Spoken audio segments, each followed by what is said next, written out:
Now, once again, Raymond Arroyo. Welcome back to The World Over Live. Pope Francis arrives in the Holy Land where Christ was born this weekend. A land with a dwindling Christian presence. Only 2% of the population is Christian due to economic hardship, violence, and religious intolerance. What will Francis's message be? And what's the significance of the places the Holy Father visits during his pilgrimage? To put it all in perspective, I'm joined by author and host of the Footprints of God Pilgrimage series, Stephen Ray. Stephen, thanks for being here. And out of your Jerusalem Jones outfit. This is the first time in a decade I've worn this. I did it just for you. Well, I'm glad. No hat or anything. You clean up very well. Why do you think the Holy Father is not visiting Galilee, that region in northern Israel where the Christian and Catholic population resides? Probably the largest Catholic population in the Holy Land lives in Nazareth, over 7,000. Why? It's a mystery. I don't know. Limitation of time, logistics. I remember last time when Pope Benedict was there, they had to close the city down for 4 days. Wow. Yeah, but both Benedict and John Paul visited there. They did. So it's really, nobody really knows. I have not been able to find an answer to that. Yeah, well, it's a 3-day visit, so it's very short. Now, there are increased tensions, and we're seeing them bubble up again between the Palestinians and the Israelis. There is great hope that somehow Pope Francis can break this, this tension. The United States tried to broker a peace agreement, didn't turn out so well. Your thoughts on what we can expect from the Pope? I think there's a difference between optimism and hope. I have a lot of hope because God exists. I don't have a lot of optimism because I spend a lot of time there and I know the situation. But I think that the people are excited. I talked to the Bishop of Jerusalem this morning, and he said the Christians are excited, they're enthusiastic. This is their leader, the father of the Catholic Church. He's coming there, and that 2% gets a voice. They get the spotlight for a few days. And I think that he's coming there to bring them hope, to get them to stay in that land, to be the lights of Jesus there in that land.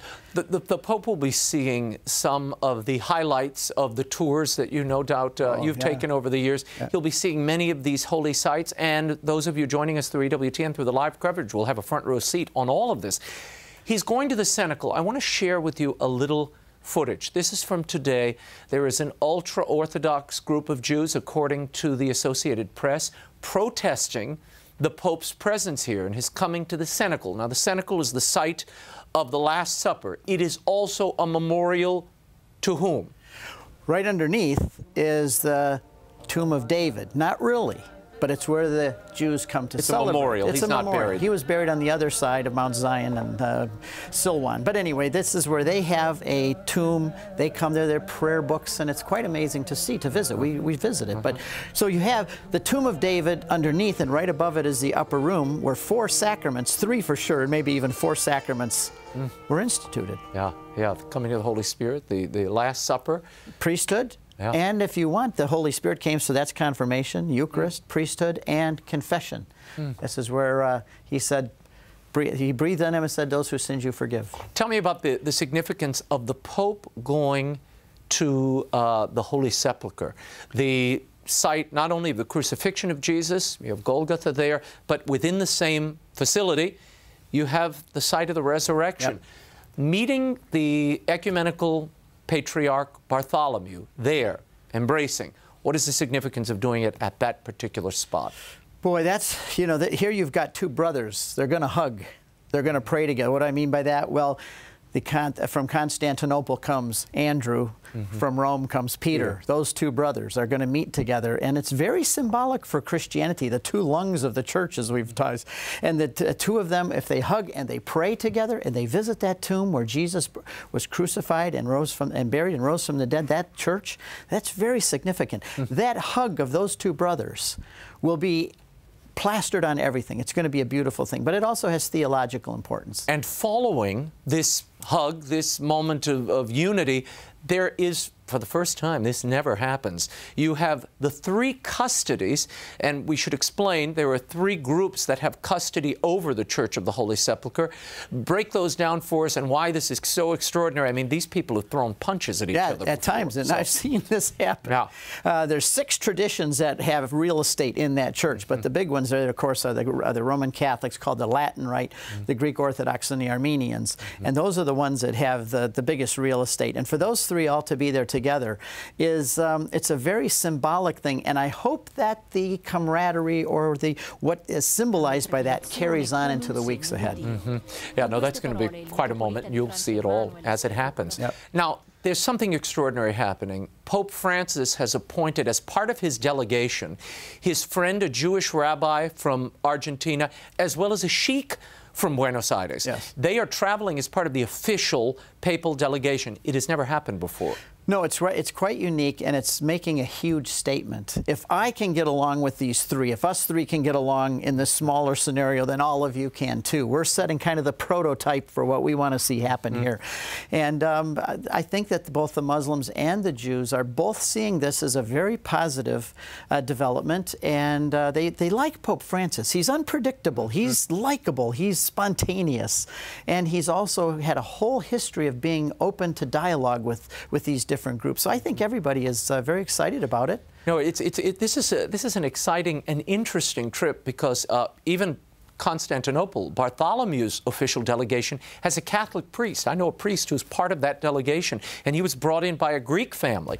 So it's very interesting how there's an ecumenical flavor and an interreligious flavor in the delegations. Yep. even. And Bishop Schomely, he's a good friend of mine. He's the auxiliary bishop of Jerusalem. I just talked to him this morning, and he said that and he's the one setting all of these meetings up, that one of the main emphases of the Pope on this whole trip is the ecumenical dialogue between these Christian traditions. Right. There's the bigger Orthodox and the Catholics. There's the bigger tradition with the Jews and the Muslims too. But the big issue that the Pope is really focusing on, he said, was this between the East and the West Church. Yeah, he's meeting at the end of the trip with Muslims independently and the two rabbis of Jerusalem independently. No joint group, which happened in the last few visits. Tell us for a moment, he goes to Jordan when he first arrives, and there is a much disputed, a hotly disputed baptismal site in the Jordan River. Now, the Israelis have always maintained they have the official site, and it's on their side of the border. Now Jordan is saying, no, no, no, no, no. This is the baptismal site. That's the one the Pope is visiting at the Jordan beyond the Bethany. I have to side. Bethany beyond the Jordan. Bethany beyond the Jordan. I have to side with Jordan on this one. I was there 10 years ago when they were digging up the churches, and there are over 10, maybe 11 to 14 churches, the foundations along that little stretch of river on the Jordan side, because the first Judeo-Christians, they knew where Jesus was baptized, and they built churches to commemorate it. And I think that's, I know the archaeologist there, Wahib, and he took me on a tour and showed me this. I'm convinced that when it says that John was on Bethany beyond the Jordan, he was on the other side. Jesus came the next day to be baptized. I think it's pretty clear.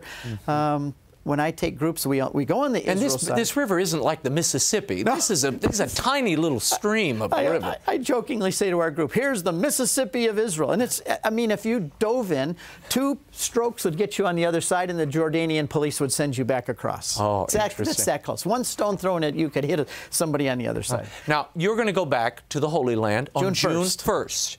In the wake of this visit, will anything have changed? I said there's a difference between hope and optimism. I have great hope that the Lord will do something.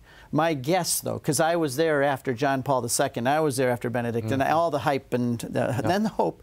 But my guess is that when I go back there, I don't think a lot will be different. I'm sorry to say that, because now, I wish there was, but I don't. Before we let you go, and I have to go to this interview with Cardinal Tagle in a moment, today is a very important day for you personally. This is the 20th anniversary of your entering the Catholic Church. That's right. I've been in tears most of the day today, because I used to be an evangelical Baptist, and I was against the Catholic Church. I used to teach classes on how to convert Catholics. And now here I am celebrating today with my family, 20 years. And what made you swim across the Tiber? I realized the problems within Protestantism. Yeah, my book, Crossing the Tiber. But I realized the problems within Protestantism before I ever saw anything good about the Catholic Church. I say that sometimes you have to realize you're sick before you see a doctor. I realized my tradition was sick and it could never be corrected. 40,000 or so different denominations. Catholicism loomed large and beautiful. We have 30 seconds. What are you most looking forward to about this trip to the Holy Land? What will you be watching most intently?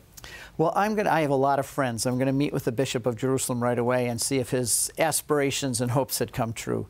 We're also filming the life of Abraham, which we'll be showing on EWTN probably starting next year, so we're going to be doing that. I'm going to be curious to see what all my friends, both Muslims and Christians and Jews, think. Yeah, I'm going to be looking. I think that visit to the Church of the Holy Sepulchre, that is the apex of this visit. I can't wait to hear people shouldn't miss. Be sure to catch EWTN's live coverage of Pope Francis in the Holy Land beginning this Saturday, May 24th through Monday, May 26th. Go to EWTN.com for all the air times and the schedules in your area. You can also find all of Stephen Ray's books and the Footprints of God videos at EWTN's religious catalog. You can find out more about his Holy Land pilgrimage at his website, footprintsofgod.com. Thank you, Stephen, for being here. Keep up the good work. Thank you.